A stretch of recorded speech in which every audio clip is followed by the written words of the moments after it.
As Delhi goes to vote tomorrow, many of us would be basing our votes on the reforms brought about in the Delhi education system by the Arvind Kejriwal's Aadmi party in the past 5 years. Garnering great appreciation and some pretty staggering outcomes in India and catching international eyeballs, Delhi schools have seen a change for the better under the current government. But what exactly did the Aadmi party do to achieve this? What exactly is the Delhi education model? And does it really deserve a pat on the back? Let's try and find out. Delhi government schools were recently in the news when they beat their private counterparts in overall passing percentage. The schools registered passing percentage of 94% against the city overall 91.87% in the 2019 12th CBSE board exams. Along with that, the Kejriwal government took a big step by developing new and better infrastructure for the existing government schools. The Aadmi party did not fulfill the promise of building 500 new schools as per their manifesto, building 30 new schools instead.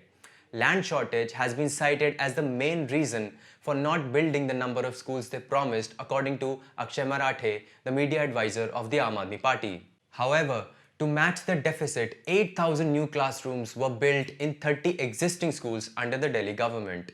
Now, in a country where only 60% of government schools have electricity and 27% have access to computers, such focus on infrastructure is a welcome step forward.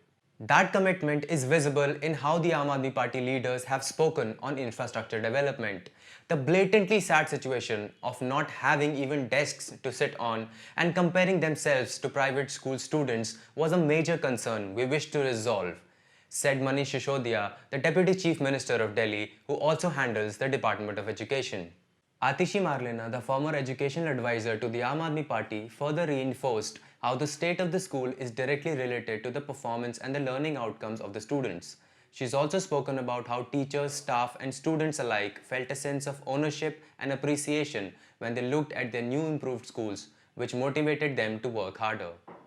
To further bolster the idea of participation and ownership in the school, the Delhi government made sure to set up school management committees or SMCs. Under Article 21 of the Right to Education Act of 2009, it is compulsory for schools to have SMCs, which was not the case before. Despite the mandate, SMCs in Delhi schools were not functioning optimally.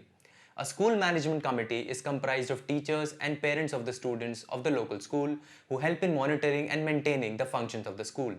They are given 5 lakh rupees per shift, which they decide how to spend for the maintenance and betterment of their school.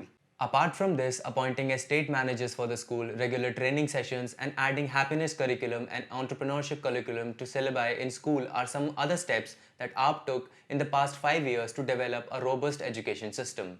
Now, with dropout rates going up to almost 15% for both girls and boys in our country, it is not easy to dream of a strong education system. To combat these high dropout rates, the Delhi government introduced the Chunauti scheme in 2016. Inspired by the Nobel Prize-winning economist Abhijit Banerjee's model, the scheme divides the students into 3 groups depending on their ability to read or write Hindi and English and solve mathematics. Students from grade 6 are put into 3 groups: Pratibha for the best performing students, Nishtha for the average performers and Neo-Nishtha for those who barely pass. These students are given special classes to bridge the learning gap and are taught in a different manner to counter their chance of dropping out of school once they reach higher classes. And yet, all is not rosy about this picture. According to a report published by various newspapers, the higher pass percentage of Delhi government schools is because of a large number of students failing the 9 standard examinations. As per data with the Delhi government, of the 3,11,824 class 9 students in government schools, only 1,64,065 made it to class 10th in 2016 and 17. In the same period for private schools, of the 1,05,187 students in class 9th, around 97,714 made it to class 10th, a pass percentage of 92%. The government has been accused of deliberately filtering out students from 6th standard onwards, which boosts the pass percentage in the board exams because only the capable students end up giving the exams. The Aadmi party blames the no detention policy till 8th standard for this result, where no student is held back based on his or her performance, due to which the students do not get the proper attention by the teachers. because their results don't matter to them going to the next year. The Chunauti scheme put in place to improve students' performance has also come under scanner. Many educationists have warned that segregating students into different groups can adversely impact their mental health and confidence. For example, in an article by Hindustan Times, Janaki Rajan, an educationist and teacher at Jamia Millia Islamia, said that this kind of labeling is dangerous and violates the RTE Act. Delhi's education system is far from perfect. It is still struggling to balance the shortage of teachers and schools with an ever-increasing population. It is still a big mountain to climb. And yet, with the occasional pitfalls and the shortcomings, the current government has shown the strength and the political desire to improve this system.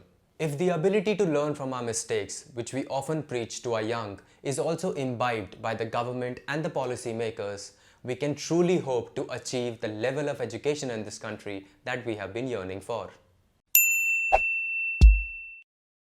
Let us know in the comments what do you think of the Aam Aadmi Party's education reforms. Do you think the Delhi education model really works, and has that made education an electoral issue in India?